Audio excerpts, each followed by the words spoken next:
Hello दोस्तों, good morning. स्वागत है एक बार फिर से आप सभी का एमजेटी एजुकेशन में। दोस्तों आज है 21 अगस्त और आज की वीडियो में हम लोग बात करेंगे 21 अगस्त 2023 के मोस्ट इंपॉर्टेंट करंट अफेयर के क्वेश्चंस के बारे में।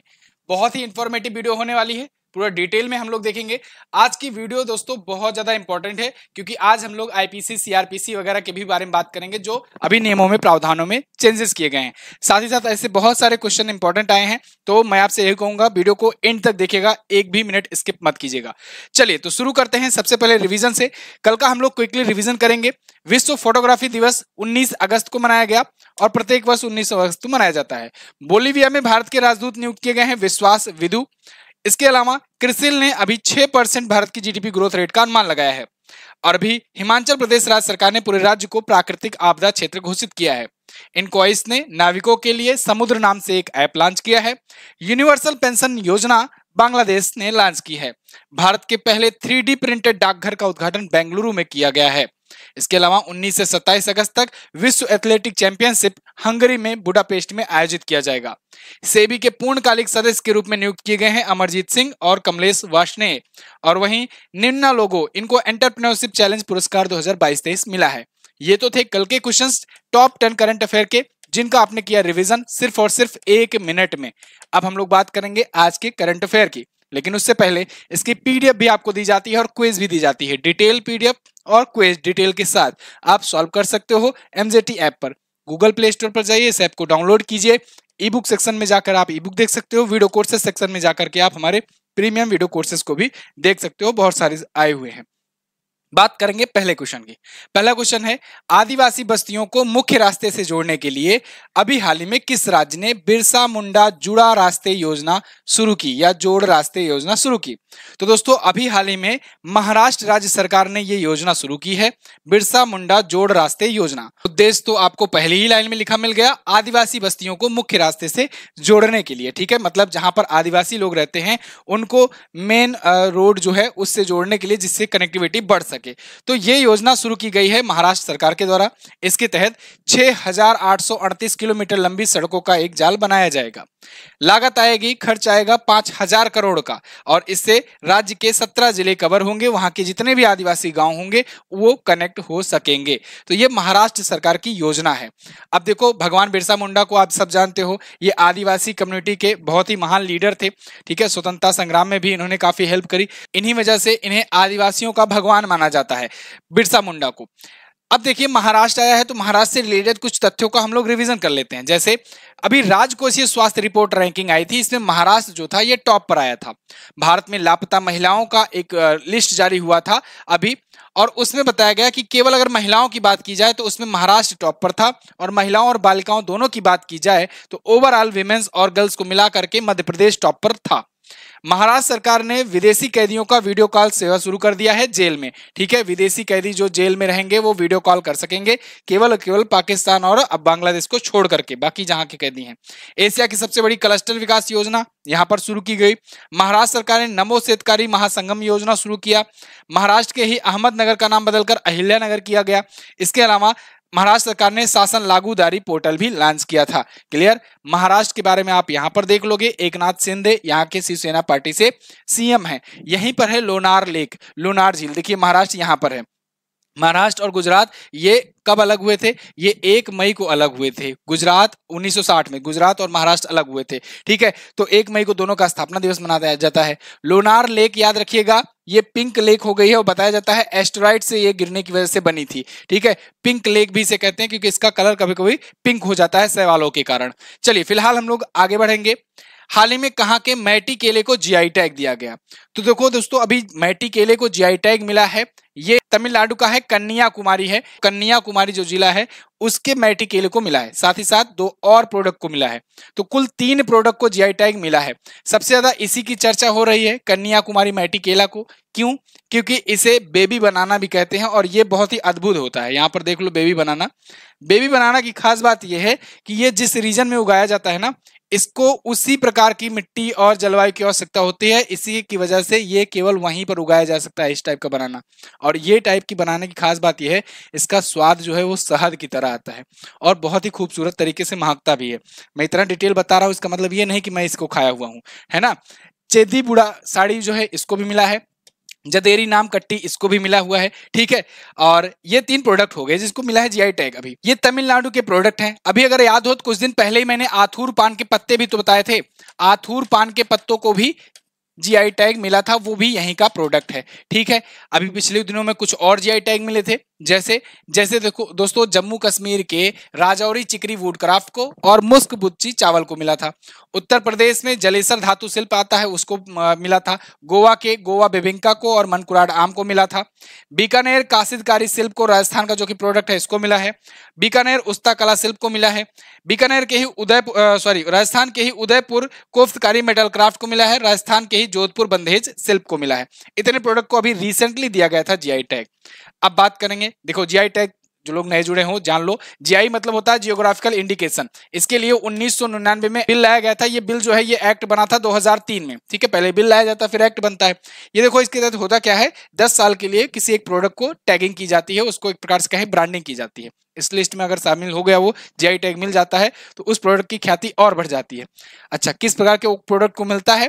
ऐसे प्रोडक्ट जो एक खास रीजन में उगाए जाते हो या उनकी खास रीजन में एक अलग पहचान हो, उनके जो किसान हैं, जो उत्पादक करता है, वो विशेष रूप से उसको बनाते हो, उत्पादन करते हो, तो फिर उसको और ज्यादा ब्रांडिंग करने की कोशिश करती है गवर्नमेंट। इसीलिए जीआई टैग दे दिया जाता है, जिससे ग्लोबल रीच मिल जाती है, ग्लोबल पहचान मिल जाती है, साथ ही साथ ब्लैक मार्केटिंग भी रुक जाती है, ठीक है। केंद्रीय मंत्री अमित शाह ने निम्न में से किस अधिनियम में संशोधन के लिए 3 विधेयक पेश किए? वेरी वेरी मोस्ट इंपॉर्टेंट, क्योंकि अब ये चर्चे में भी मतलब काफी विरोध का भी सामना करना पड़ा, मतलब काफी कंट्रोवर्सी भी हुई और इसी वजह से ये चर्चे में भी आया हुआ है। और अभी एक टीचर वाला विवाद हुआ था, उस वजह से तो और चर्चे में आ गया है। इस वजह से आपको इसको जानना है, ध्यान से सुनना है, और जो जो चीजें मैं बताऊंगा आपको काफी कुछ जानकारी मिलेगी। ये क्वेश्चन आपके एग्जाम में पूछा भी जाएगा। देखिए, केंद्रीय मंत्री अमित शाह जी ने अभी 3 बड़े कानूनों में संशोधन किए हैं। एक्चुअली में अगर आपको याद हो तो पीएम मोदी जी ने जब 15 अगस्त पर लाल किले के प्राचीर से भाषण दिया था, तो उस टाइम पर उन्होंने 5 प्रण दिए थे। उनमें एक प्रण यह भी था कि जहां कहीं भी ब्रिटिश का कुछ भी सिंबल है, कुछ भी मानसिकता है, धारणा है, उन सब को हमें चेंज करना होगा, ठीक है। ये बात याद है जब इसके तहत नेवी का लोगो वगैरह भी बदला गया था। यहां पर देखो कुछ जो क्योंकि आप जानते हो बहुत सारे प्रावधान हमारे आज भी ब्रिटिश कानून वाले हैं, बहुत सारे दंड संहिताएं भी है। तो इसमें अब देखो भारतीय दंड संहिता, दंड प्रक्रिया संहिता, भारतीय साक्ष्य अधिनियम, इन तीनों में परिवर्तन किया गया है। तो उपरोक्त सभी आप लगा देंगे, उपरोक्त सभी आप लगा देंगे। अब इनको एक एक करके समझो। देखो, पहले तो ये चेंज करके अब क्या कहे जाएंगे ये ध्यान रख लो। 1860 में बना था इंडियन पीनल कोड, अब इसकी जगह पर भारतीय न्याय संहिता होगी। इसके तहत न्याय दिया जाता है। आपको पता होना चाहिए जो न्याय वगैरह मिलता है, आप सुनते नहीं हो कि ये धाराएं लगा दी गई, ये धाराएं, अब फिल्में वगैरह में तो देखते ही होगे, पुलिस वगैरह बोलते हैं। तो अब ये धाराएं जो है ना वो इसी की है एक्चुअल में, वो धाराएं अनुच्छेद नहीं है। बहुत सारे लोग जल्दबाजी में बोल देते हैं धारा 370 हटा, धारा होता ही नहीं जी, 370 धारा कुछ और ही है। आर्टिकल 370 हटाया गया था, ठीक है, अनुच्छेद वाला 370 हटाया गया था, वो दूसरी चीज, वो संविधान के अनुच्छेद है। यहां पर ये इंडियन पीनल कोड का ही है, ठीक है।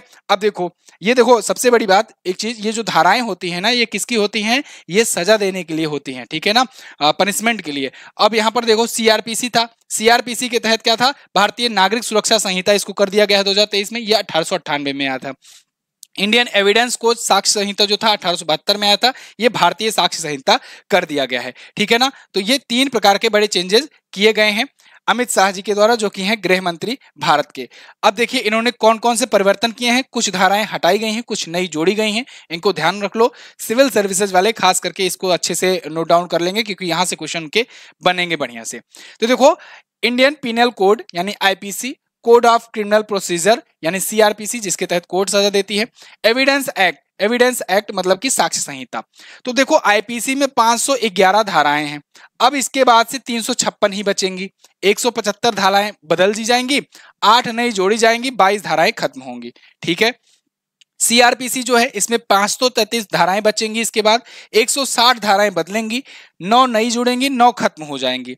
पूछताछ के बाद ट्रायल जो होगा, इस पूछताछ से लेकर ट्रायल तक अब ये वीडियो कॉन्फ्रेंसिंग के माध्यम से होगा, मतलब अब गाड़ी नहीं पलटेगी, है ना, वीडियो कॉन्फ्रेंसिंग से सब हो जाएगा, जो पहले नहीं था। अब ट्रायल कोर्ट को हर फैसला अधिकतम 3 साल में देना ही होगा, मतलब 3 साल के अंदर डिसीजन कोर्ट को देना ही होगा। तो ये चेंजेस किए गए हैं 163 साल पुराने 3 मूलभूत कानूनों में, ये किए गए बदलाव, ठीक है ना। अब देखो बहुमत है सरकार की, तो इस वजह से ये पेश भी हो जाएंगे। हालांकि अच्छा, अभी एक बात, ये जो कंट्रोवर्सी उठ रही है, अब इसके लिए ऐसा नहीं है कि सरकार ने इसको अचानक से बदल दिया है। इसके लिए बहुत सारे जजेस, हाई कोर्ट्स, 22 हाई कोर्ट के जज, इसके अलावा सुप्रीम कोर्ट के भी बहुत सारे सीनियर लीडर जज, और उसके बाद फिर कई सारे विपक्ष के भी, लोकसभा के भी, मतलब बहुत सारे मेंबर्स मिल करके पिछले 1-1.5 साल से इस पर कर रहे हैं विचार विमर्श, और इस पर कमेटीज वगैरह बनाए हुए हैं। उसके बाद ये डिसीजन आया है। ठीक है, ये बात मैं आपको क्लियर कर दे रहा हूं। चलिए आगे बढ़ते हैं। विश्व मच्छर दिवस कब मनाया गया? तो देखो, विश्व मच्छर दिवस, वर्ल्ड मॉस्किटो डे, ये मनाया जाता है प्रत्येक वर्ष 20 अगस्त को। तो अभी 20 अगस्त को मनाया गया वर्ल्ड मॉस्किटो डे, मच्छर दिवस। ये क्यों मनाया जाता है? क्योंकि दोस्तों एक ब्रिटिश डॉक्टर थे सर रोनाल्ड रॉस, इनके योगदान को याद करते हुए ये दिवस मनाया जाता है। इन्होंने ही मलेरिया और मादा एनाफिलीज मच्छरों के बीच कनेक्शन खोजा था। आपको पता हो, मलेरिया जो बीमारी होती है ना, मलेरिया जो रोग होता है, उसके वाहक, यानी कि वाहक मतलब फैलाने वाले होते हैं मादा एनाफिलीज। अब यहाँ पर एक बात ध्यान रखिएगा, देखिए जो मलेरिया है ना, वो मच्छर काटने से केवल नहीं हो जाता है। मलेरिया जो है, ये प्लाज्मोडियम नाम का एक परजीवी होता है, प्रोटोजोआ होता है। वो प्रोटोजोआ जब मादा एनाफिलीज के संपर्क में आता है, और ये मादा एनाफिलीज मच्छर जो होती हैं, ये जा करके जब किसी को काटती हैं, तब मलेरिया उसको होता है। और ये मादा एनाफिलीज मच्छर जो हैं, यही मलेरिया को फैलाने का काम करते हैं। ठीक है, तो मलेरिया जो है, इसको फैलाने का, या कहें इसका वाहक होते हैं मादा एनाफिलीज मच्छर। ध्यान रखिएगा, सिर्फ फीमेल ही काटती हैं। ठीक है, मेल जो होते हैं वो केवल भनभनाते हैं। मैं मच्छर की बात कर रहा हूं वैसे। तो यहाँ पर वाहक जो है ये मादा एनाफिलीज मच्छर है। ऐसे अगर डेंगू की बात करें, डेंगू अगर आपको याद हो, तो डेंगू जो होते हैं ये मादा एंडीज एजिप्टी मच्छर जो होते हैं, ठीक है, मादा एंडीज एजिप्टी मच्छर, इनके वाहक से ये डेंगू फैलता है। अच्छा, डेंगू आ गया है। डेंगू दिवस कब मनाया जाता है? 16 मई को, याद रखना। मलेरिया दिवस कब मनाया जाएगा? 25 अप्रैल को मनाया जाता है मलेरिया दिवस, ये भी याद रखना। मच्छर दिवस तो ये 20 अगस्त हो गया। क्लियर है ना, ये बात समझ में आई? आगे बढ़ते हैं, ये कुछ प्रमुख दिवस हैं, इनको आप लोग नोट डाउन कर सकते हो। आगे हम बढ़ेंगे आज। ठीक है, कल इसके बारे में रिवीजन कराया गया था आपको। अगला, लगातार अंडर 20 विश्व कप खिताब जीतने वाली पहली भारतीय महिला पहलवान कौन बनी? लगातार 2 बार लगातार दोस्तों अंडर 20 का विश्व चैंपियनशिप खिताब जीत लिया है। कौन सा? Wrestling championship. किसने जीता है? अंतिम पंघाल ने जीता है। ठीक है, ये थोड़ा सा यहाँ पर अमित पंघाल हो गया है, इसको गलत कर दीजिए, अंतिम पंघाल है। ठीक है, अमित पंघाल तो बॉक्सर हैं, अंतिम पंघाल जो है, अंतिम पंघाल, इन्होंने जीता हुआ है। ये महिला खिलाड़ी हैं। ठीक है, ये महिला खिलाड़ी यहाँ पर देख लो, ये है अंतिम पंघाल, और अमित पंघाल जो है वो तो बॉक्सर है। तो अंतिम पंघाल कुश्ती के जो कि खिलाड़ी हैं, इन्होंने विश्व कुश्ती चैंपियनशिप में अंडर 20 में लगातार 2 बार गोल्ड जीते हैं। पिछली बार भी जीती थी और इस बार भी जीती। ये हिसार हरियाणा की रहने वाली हैं। फाइनल मुकाबले में इन्होंने यूक्रेन की मारिया रेफ्रिमोकोवा को हराया हुआ है। अंडर 20 वर्ल्ड रेसलिंग चैंपियनशिप की अगर बात करें, तो इसका आयोजन अम्मान जॉर्डन में हो रहा है। कुछ दिन पहले भी मैंने आपको बताया था कि मोहित कुमार ने पहला गोल्ड जीता है 61 किलोग्राम की कैटेगरी में। तो भारत के देखो 4 गोल्ड आ चुके हैं, और 2 सिल्वर आ चुके हैं, 7 ब्रॉन्ज आ चुके हैं। टोटल भारत ने इस टूर्नामेंट में 13 मेडल जीते। 14 तारीख से 20 तारीख तक आयोजित हुआ था। 46वां इस बार का संस्करण था। तो 4 गोल्ड कौन कौन से आए हैं? मोहित कुमार के, प्रिया मलिक के 76 किलोग्राम कैटेगरी में, अंतिम पंघाल के 53 किलोग्राम की कैटेगरी में, और सविता के 62 किलोग्राम की कैटेगरी में। ठीक है, ये पहली महिला बनी है। तो हम लोग कुछ पहली महिलाओं से रिलेटेड कुछ फैक्ट जो हैं उनको रिवाइज कर लेते हैं। जैसे अगर आपको याद हो, अदिति स्वामी जो हैं, ये अभी विश्व तीरंदाजी चैंपियनशिप में एक व्यक्तिगत विश्व खिताब जीतने वाली पहली भारतीय बनी थी। रिक्की वैलेरी कोले, ये मिस यूनिवर्स नीदरलैंड जीतने वाली पहली ट्रांसजेंडर महिला बनी थी, याद होगा ना। कैप्टन अभिलाषा बराक भारतीय सेना की पहली महिला लड़ाकू एविएटर बनी है। कमला हैरिस भारतीय मूल की पहली अमेरिकी महिला उपराष्ट्रपति बनी है। रितु खंडूरी उत्तराखंड विधानसभा की पहली महिला स्पीकर बनी थी। इसके अलावा माधवी पुरीबुच ये सेबी की पहली महिला प्रमुख हैं भी अभी। ठीक है, केतनजी ब्राउन जैक्सन अमेरिकी सुप्रीम कोर्ट की पहली अश्वेत महिला मुख्य न्यायाधीश बनी। भारत की बीबी नागरत्ना बनेंगी, लेकिन चीफ जस्टिस ऑफ इंडिया बनेगी, लेकिन वो 2027 में बनेगी। ठीक है, यूट्यूबर प्राजक्ता कोहली भारत की पहली यूएनडीपी यूथ क्लाइमेट चैंपियन बनी है। पाकिस्तान की सारा गिल जो है पाकिस्तान की पहली ट्रांसजेंडर डॉक्टर बनी है। और माया एंजेलो अमेरिकी सिक्के पर दिखाई देने वाली पहली ब्लैक विमेन बनी है। ठीक है, तो ये पहली महिला से रिलेटेड क्वेश्चन आप रिवाइज कर लो। मैंने आपको कहा था ना, अगर आप 10 दिन लगातार अगर दे लोगे यहाँ पर करंट अफेयर में, तो आपको इतना रिविजन पॉइंट मिल जाएगा और इतना ज्यादा करंट अफेयर मिल जाएगा, आपका इतना अच्छे तरीके से तैयार हो जाएगा जितना आप शायद महीने भर भी में कवर न कर पाओ। तो आपको बस लाइक शेयर करते रहना दोस्त। आगे बढ़ते हैं। पीएम मोदी जी 22 अगस्त से किस देश की 4 दिवसीय यात्रा पर रवाना होंगे? तो पीएम मोदी जी 4 दिवसीय विदेश यात्रा पर जा रहे हैं। अब इसके दौरान ये दक्षिण अफ्रीका और ग्रीस में जाएंगे। तो उपरोक्त तो दोनों आपका सही हो जाएगा।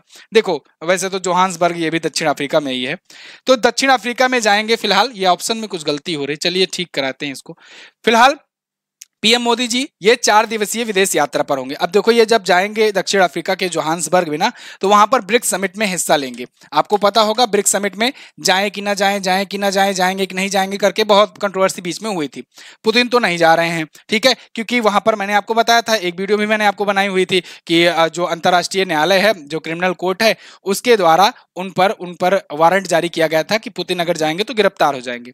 वहीं मोदी जी का अलग इशू था हालांकि, लेकिन फाइनल बाद में इन्होंने किया कि नहीं हम जाएंगे और जरूर जाएंगे। ब्रिक्स में ये जाएंगे। 23 और 24 अगस्त को ब्रिक्स का समिट होना है। तो ये 22 को जाएंगे, 22, 23, 24 वहां रहेंगे। 25 को लौटते समय ग्रीस जाएंगे, ठीक है। तो 22 से 25 अगस्त 4 दिवसीय की यात्रा होगी। अब देखो ब्रिक्स के बारे में तो आप जानते ही होंगे, वैसे तो कई बार मैं इसके बारे में बताया हुआ हूं, फिर से जान लो मोटा मोटा। BRICS यानी 5 देश हैं और पांचों के नाम से ही ये बना हुआ है। ब्राजील, रसिया, इंडिया, चाइना और साउथ अफ्रीका। 2006 में पहली बार इसका गठन हुआ था, लेकिन पहली समिट हुई 2009 में, रसिया ने होस्ट की थी। तब ये ब्रिक था, तब एस नहीं जुड़ा था, यानी साउथ अफ्रीका नहीं जुड़ा था। 2010 में साउथ अफ्रीका जुड़ा, तब से ये ब्रिक्स हो गया, ठीक है। अभी कुछ और भी देश जुड़ना चाह रहे हैं, लेकिन जब अभी चाह रहे हैं तो अभी हम लोग बात नहीं करेंगे। 2021 में अभी 13वां हुआ था समिट, जब भारत ने मेजबानी की थी। उसके बाद देखो ये बिल्कुल ऐसे सीरियल वाइज में चलता है। 21 में भारत ने की थी मेजबानी, इसीलिए आई 21 पे आप कर दो ना। सी जो है इसका मतलब ये 22 में किया है चाइना, और एस जो है ये 23 हो रहा है, 23 चल ही रहा है ना, तो 15वां जो है ये साउथ अफ्रीका कर रहा है। अगली बार कौन करेगा? ब्राजील करेगा, ठीक है। अब यहां से एक और पॉइंट देखो, अभी पीएम मोदी जी की यात्रा की यहां पर बात हो रही ना, तो पीएम मोदी ने कुछ यात्राएं की है। पीएम मोदी की यात्रा कुछ यात्राएं की है पिछले कुछ महीनों में। जैसे मैं आपसे कहूं मई में, अभी मई में हुआ था G7 समिट। तो G7 समिट में ये हिस्सा लेने गए थे। हालांकि भारत G7 का मेंबर नहीं है, लेकिन भारत के पीएम को इनवाइट किया गया था एज ए गेस्ट। तो ये गए हुए थे जापान गए थे, फिर जापान से लौटे, फिर पापुआ न्यू गिनी गए। उसके बाद फिर ये लौटे, वहां से गए ऑस्ट्रेलिया, ठीक है। तो 3 देशों की यात्रा तो ये मई में किए थे। फिर उसके बाद ये जून में गए अमेरिका USA, ठीक है, अमेरिका की यात्रा किए। फिर उसके बाद जुलाई में अगर आपको याद हो तो ये फ्रांस गए थे। फ्रांस के सर्वोच्च नागरिक सम्मान से इनको सम्मानित किया गया। फिर वहां से ये UAE गए थे। UAE वालों को भी ये UPI चिपका आए, गुजराती हैं भाई। अब जा रहे हैं यहां पर 4 दिवसीय विदेश यात्रा पर ग्रीस और दक्षिण अफ्रीका में। क्लियर है ना? आगे बढ़ते हैं।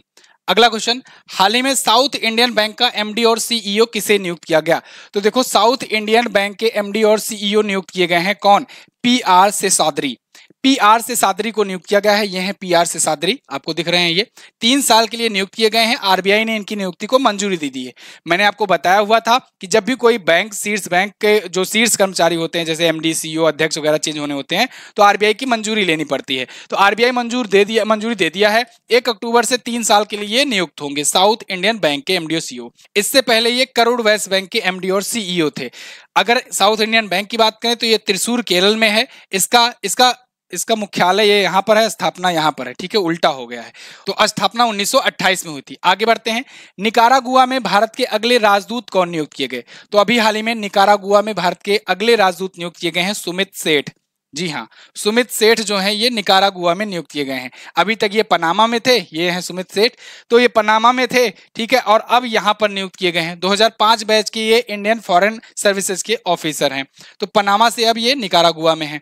निकारागुआ की बात करें अगर, तो ये मानागुआ इसकी राजधानी होती है। राष्ट्रपति हैं डेनियल ऑर्टेगा और मुद्रा होती है कॉर्डोबा। है कहाँ निकारागुआ? चलिए दिखाते हैं वर्ल्ड मैप पे। तो वर्ल्ड मैप में आप देखोगे तो ये रहा अपना प्यारा भारत। यहाँ से आपको अमेरिका की तरफ जाना है। तो अमेरिका के 2 रास्ते हैं, चाहे इधर से जाओ चाहे इधर से जाओ। चलो इधर से जाते हैं। तो इधर आप अफ्रीका क्रॉस करोगे और अमेरिका में आओगे। अमेरिका में ना देखो ये उत्तरी अमेरिका महाद्वीप है, ये दक्षिणी अमेरिका महाद्वीप है। यहीं पर बीच में एक देश पड़ता है निकारागुआ। ये जो कंट्री है पड़ती है बीच में, ये है निकारागुआ, और इसी की कैपिटल है ये मानागुआ। क्लियर है ना?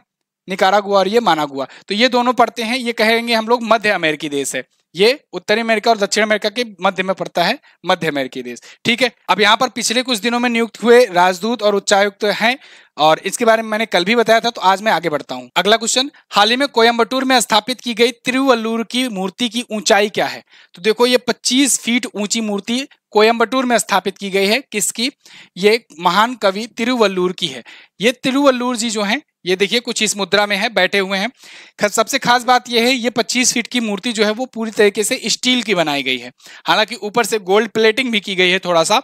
तो ये कुरिचिकुलम झील के समीप कोयम्बटूर तमिलनाडु में ये स्थापित की गई है और इसमें 1330 तमिल अक्षरों के संबद्ध करके ये बनाया गया है। यहाँ पर आप देख रहे हो ना कुछ इस प्रकार से, ये तमिल वर्ड है एक्चुअली में, जो ये बनाए गए हैं, ये तमिल भाषा में लिखे गए शब्द हैं, अक्षर हैं, ठीक है। तो इसमें 1330 तमिल अक्षरों से ये बनाया गया है।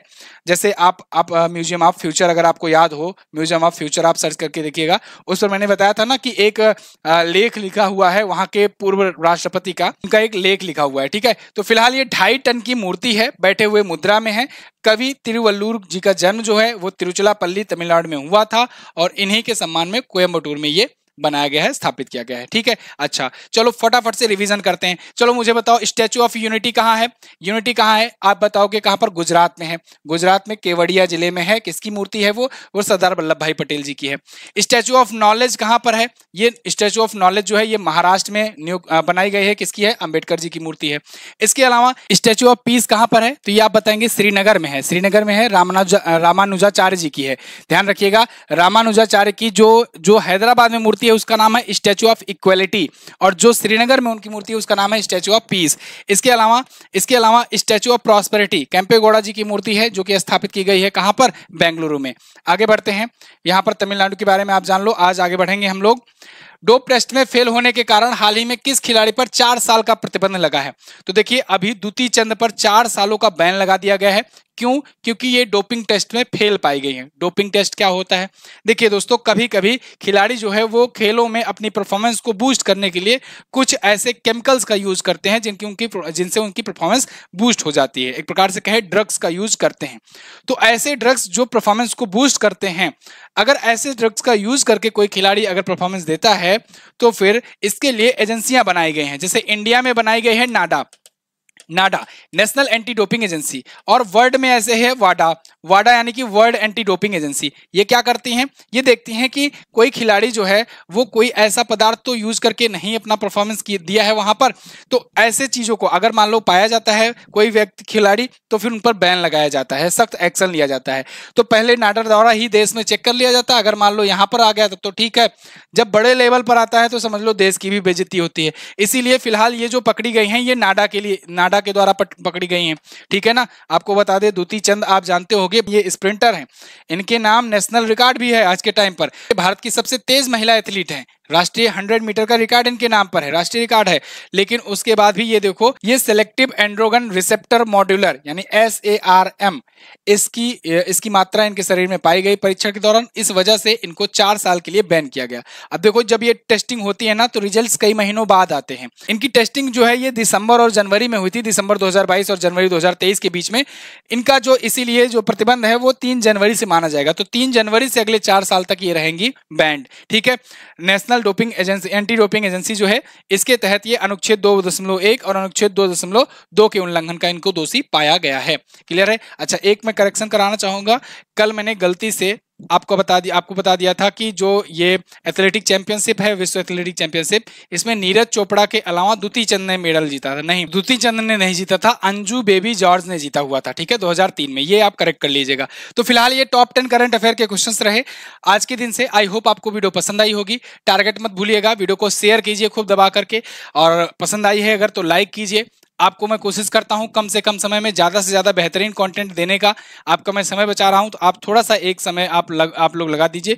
आज की वीडियो को व्हाट्सएप के स्टेटस पर लगा दीजिए और शेयर कर दीजिए अपने दोस्तों के साथ। अब बात करेंगे लास्ट डे के क्वेश्चंस की। कल हम लोगों ने बात किया था कि बॉम्बे से ठाणे के बीच भारत की पहली ट्रेन ब्लैक ब्यूटी चलाई गई। कब? 1853 में चलाई गई थी। भारत का सबसे बड़ा सफारी पार्क ये बनेगा हरियाणा में। आज आपको बताना है किस देश के साथ अपनी सबसे लंबी सीमा साझा करता है भारत। ठीक है, इसके अलावा विश्व फोटोग्राफी दिवस की थीम क्या रखी गई है। दोनों ही क्वेश्चन के बारे में जो भी पता हो डिटेल में जरूर आंसर करना। बहुत बहुत धन्यवाद यहाँ तक वीडियो देखने के लिए। MZT ऐप डाउनलोड करो, वहीं पर हमारी सारी सुविधाएं, सारी प्रीमियम चीजें भी मिलेंगी और सारी फ्री भी चीजें मिलेंगी, आप वहां से एक्सेस कर सकते हो। मैं मिलूंगा आपसे अगले दिन, तब तक के लिए नमस्कार, जय हिंद, वंदे मातरम।